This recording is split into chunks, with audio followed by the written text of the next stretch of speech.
everybody, it's Teresa. Welcome back to my channel. Well, today I'm going to make another video, and I have some videos in the past that I made of chicken tenders or chicken strips, whatever you want to call them. But I saw this in the store one day and decided to give it a try. I'm pretty sure it's available at stores. This stuff, I don't usually buy a prepackaged mix, but this stuff is New Orleans style, hot and spicy, and it is so good. Way better than Popeyes if you fry it correctly. Then I've been really trying to practice. It's just something I wanted to really learn how to do well, and that's fried chicken, especially chicken tenders. I find them a lot easier to work with, and they don't take as long. But I do cut it a little bit with a little flour. It's very salty, so I'm going to cut it with a little bit of flour, and you can put a little panko, breadcrumbs, a little cornstarch. They say cornstarch is the secret to crispiness, but I don't follow the directions on the box. Of course I don't. You know how I am. But they do have a different direction on the box, which may come out better. I never tried it. But my husband and I tried this couple times, and it's really good. And I thought I would share it with you. And I hope you enjoyed the video. And I did a couple of steps before this. I cut my chicken strips up, and I let them get to room temperature. I poured buttermilk on them. Now, even though this is seasoned, I'm going to cut it a little bit. I always add just a tiny bit of Cajun seasoning to my chicken for chicken breast, because I find they just need a lot of seasoning.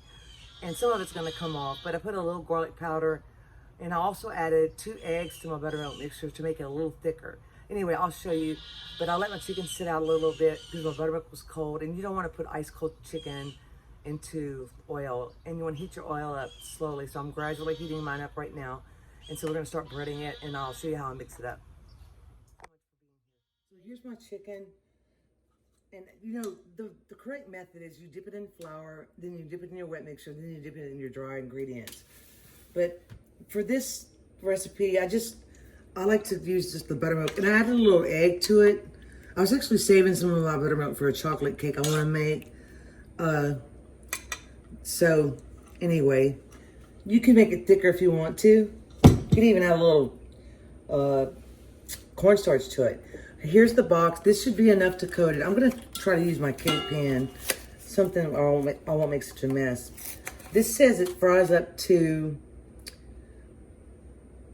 3 pounds, and I might have to, I have another box, I might have to open it.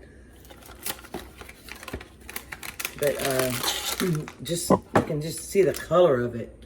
It's,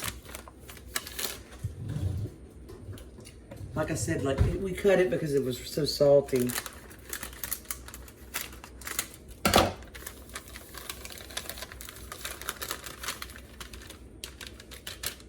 And smell that. That's the color of it. It makes a pretty color on your chicken.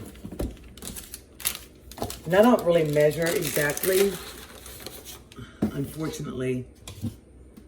Last time I think I put some panko. This time I have a little bit of cornstarch left in here. I'm just gonna dump it out in here.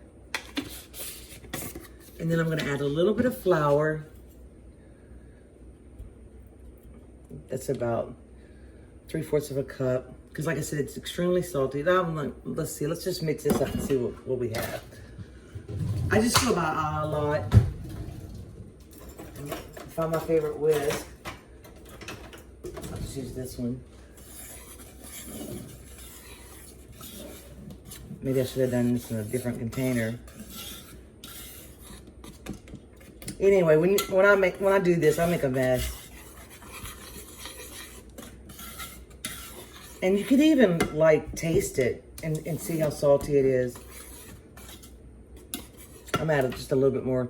Actually, I add a little bit of flour. And then let me see, I have so much in my cabinets. I'm gonna add a little bit of panko too. This panko breadcrumbs makes it a little crunchier.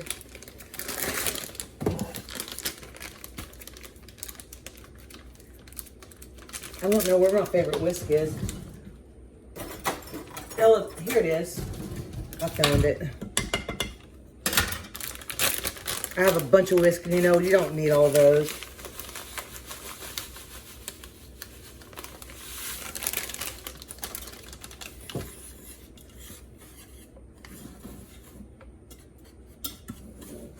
And I'm gonna fry it in my enamel cast iron.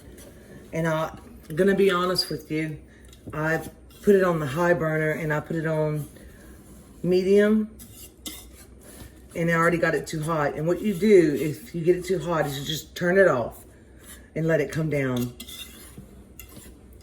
That looks good. See, that's still plenty of color. There's gonna be plenty of seasoning in here, trust me. Now, if you like it, you know, salty, and then you can just use it straight up. But I'm just gonna make a tiny potato salad to go with this. You could, actually, my husband and I, we made a little mini chicken sandwich. You know, McDonald's has those spicy chicken sandwiches. So we made one the last time we cooked these, and it was so good. We had those little slider buns. So good. I think there's enough flour. So I'll clean up my mess. And I'm going to test one of these just to make sure it's thick enough that it coats well. And then I'm going to set it on this pan. But in the meantime, I'm going to clean up my mess, and then I'll be back. Okay. I'm going to double dip some of them.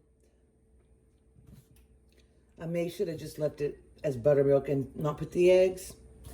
You know, I always do this. Sometimes I do one thing one way one day, and the next day I do something different. And sometimes it just doesn't work out, but you can always fix it. It just makes more of a mess.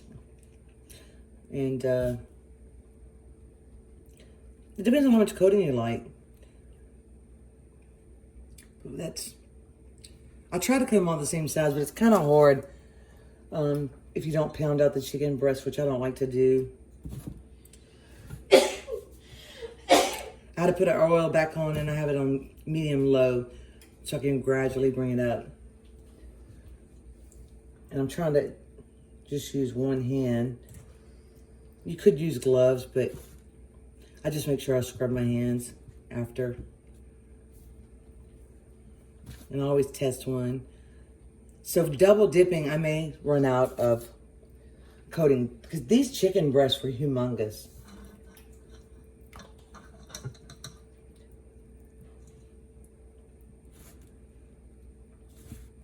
So anyway, this is what you do. If you're an amateur like me, just,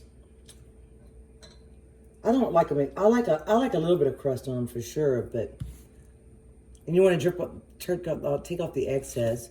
You don't want your oil to get too hot, because, and then it starts burning, which I've done that many times.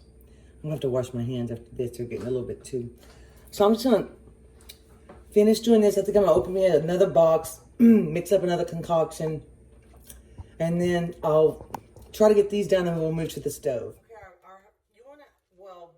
I like to try to keep it between 350 and 360. And I put it on I have a large burner and a smaller burner. I'll put it on the large one because I'm impatient. So I moved it over to the other one, but it's perfect right now. So I'm gonna drop some in. And also, if you want to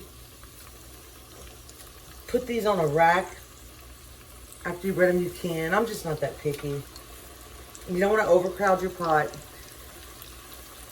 And I just,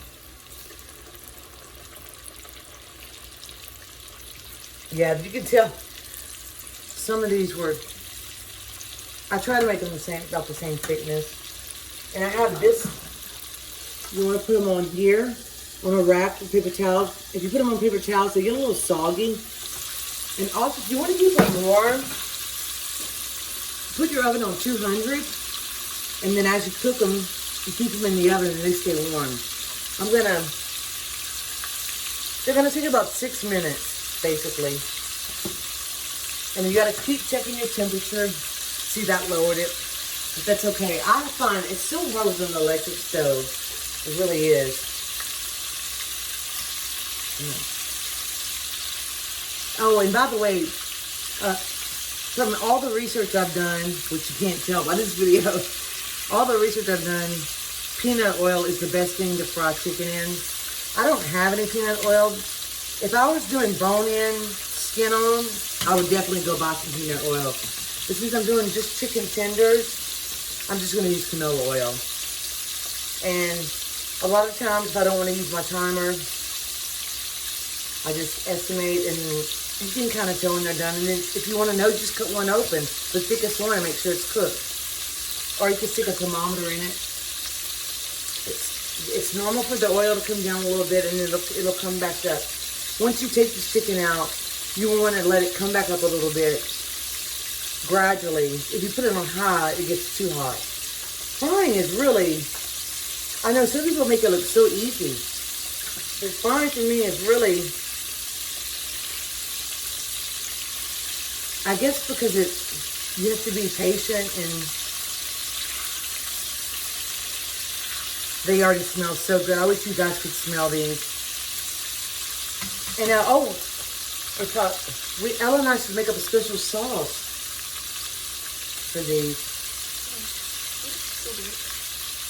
Yeah, we don't do those videos where they say copycat this, copycat that, because ours are better. To be honest with you, like, we don't really like eat out a lot, so I don't even remember like what some sauces taste like.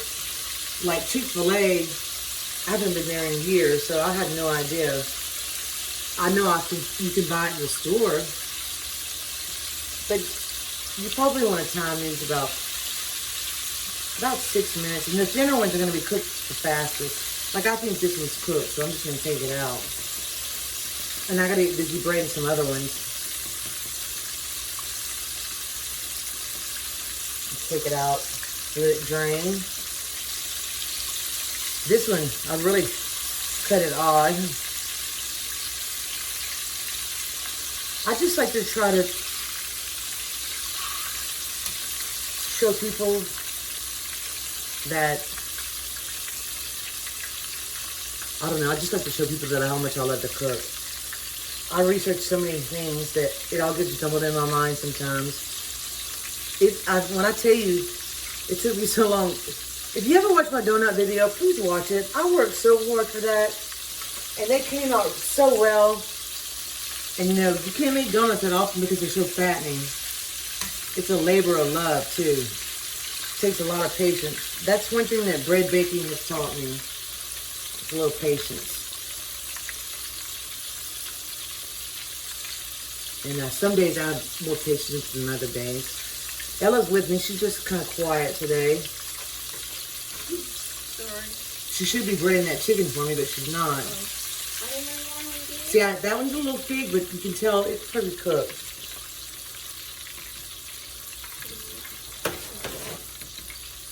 I'm just going to put these on the rack. This one's a little thick, so I'm going to probably test this one. They do not, boneless skinless chicken breasts do not take long at all. But isn't that pretty? Look, you can see if I can get a close up. Ooh, look at that. Okay. Now we're going to get back to breading, and if I have to open another box, I'll show you guys. But I should have fried just one chicken breast. It's going to be way too much. The other boxes, we're not playing around. We want to get them breaded, and we want to get them breaded fast. And I like a lot of coating, and Ella's doing a good job. These, like I said, these chicken breasts were really big. But we added a little bit more flour and a little bit more panko. The same thing. No more cornstarch because I have some, but it's in another room, and I'm not like going to get it. It's late. The dog's hungry. We had some bad weather this morning. Our power went out for 2 hours. Thank goodness the internet still worked on my phone, or I'd have been walking around like going crazy in the dark. But it was a peaceful, what was peaceful until I heard the rain going sideways into the patio. I got all my furniture wet, but my cushions dry fast. It got the whole patio wet. It was pretty wild. But I'm glad it didn't. I think we've been having rain every day. How about you guys? Let me know. So let me go check the temperature of the oil. You want to keep track of it. You want it to come up to about 350 again. I tested one. It's pretty hot. But if you overcook them, they dry out. But look at that. That's going to be so good. Now, if you bread it the other way, the correct way, your breading stays on a little bit longer. I just want to eat this. Anyway, so that's good. The thinner ones might be the thinner one Actually, you know what? This one would be perfect for a little sandwich. I think that's what I'm gonna do. I get excited about fried chicken. It's so delicious. We hardly ever fry foods. But I have practiced. When I tasted that zatter and stuff, I said, oh my goodness, I am definitely sharing that on a video because that stuff is so good.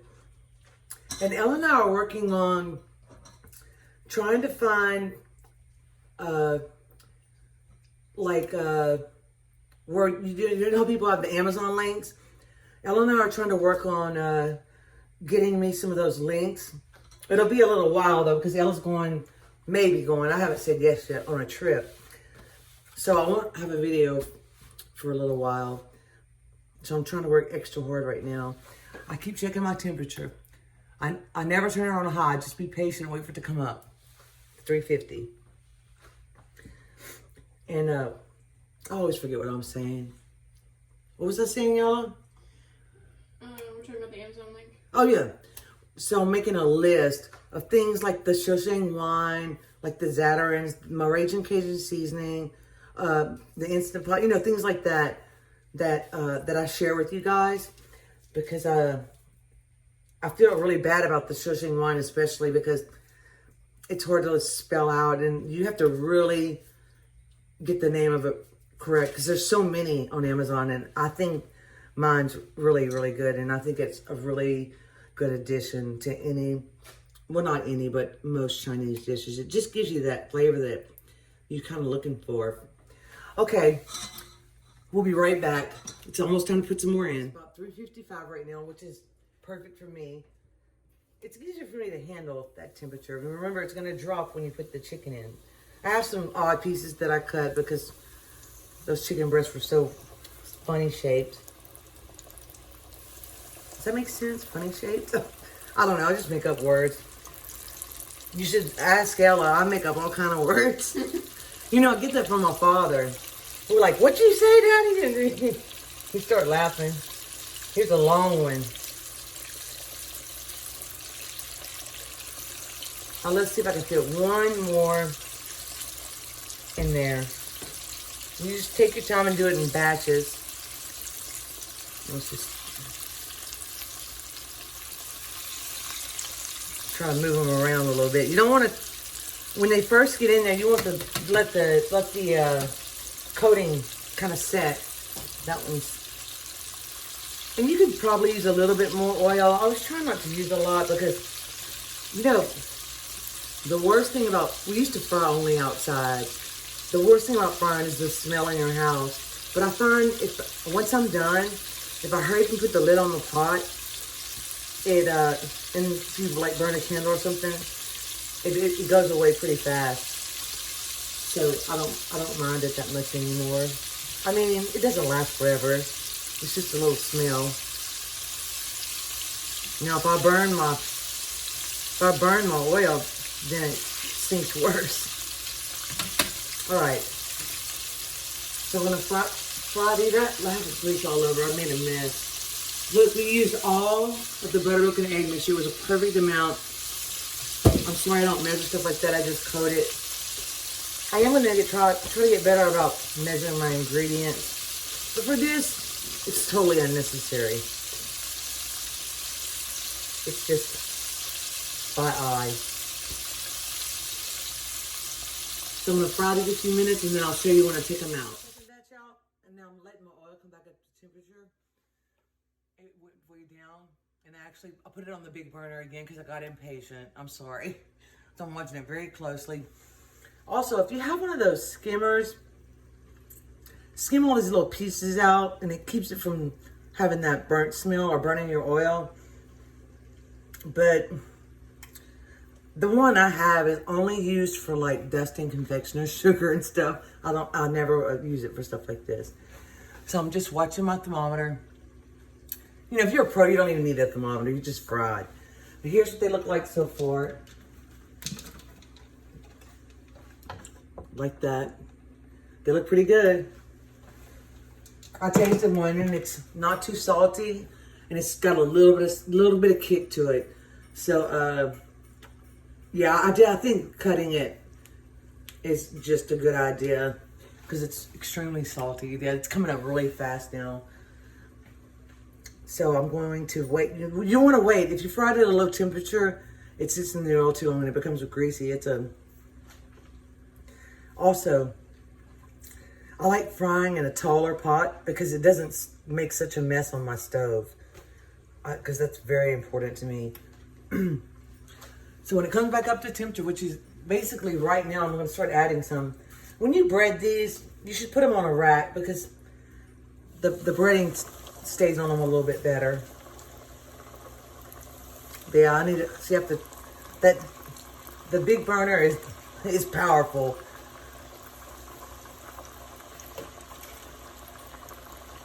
I can smell my oil burn just a little bit.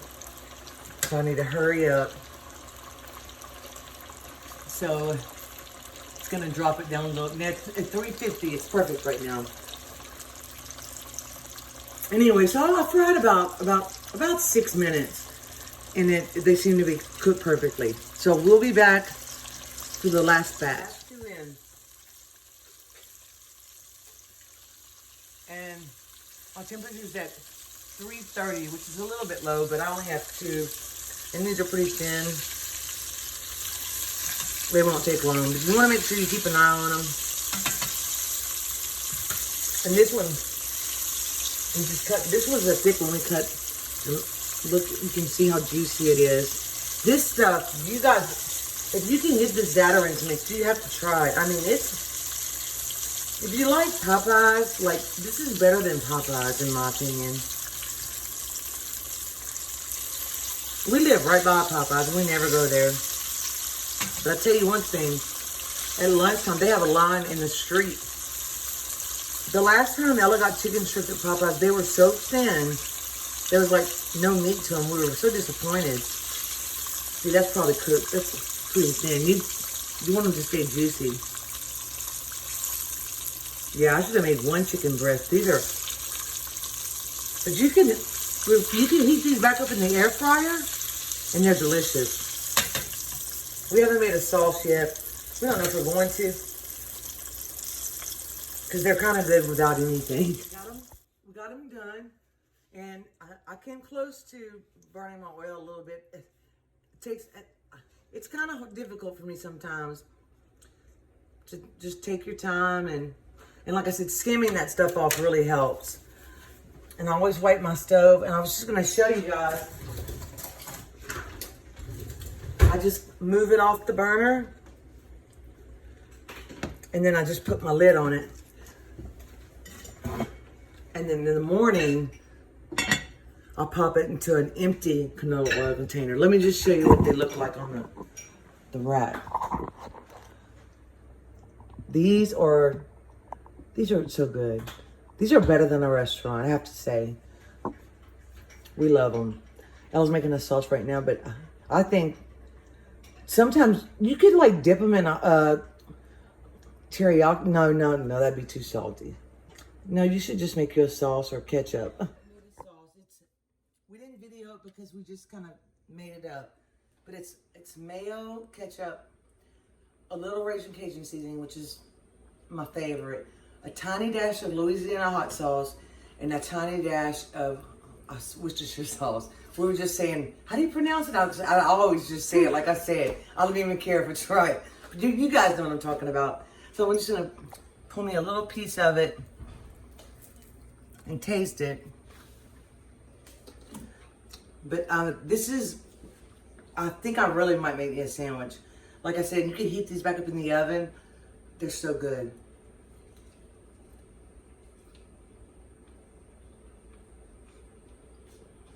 Tender.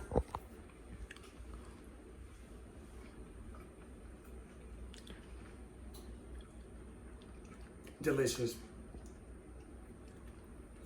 Now, if you're gonna fry something and eat the extra calories, like if I do that, I make sure it's a very good recipe to make it count. And then I cut back during the day so I can have this at night. Anyway, I'll tell you all about my diet one day. But I hope you enjoyed the video. I hope you enjoyed all my talking again. And thank you so much for watching. But please try that Zatarain's recipe. And we cut it. It's just the right amount of spiciness and it's not too salty. I could even have it a little bit spicier, but it's just right. So I hope you enjoyed the video. Thank you so much for watching. And if you like these kind of videos, subscribe, share, and get the thumbs up. I learned that from a lady I've been watching on YouTube. Thumbs up. Anyway, I'll see you next time. Hopefully soon. Bye. Bye.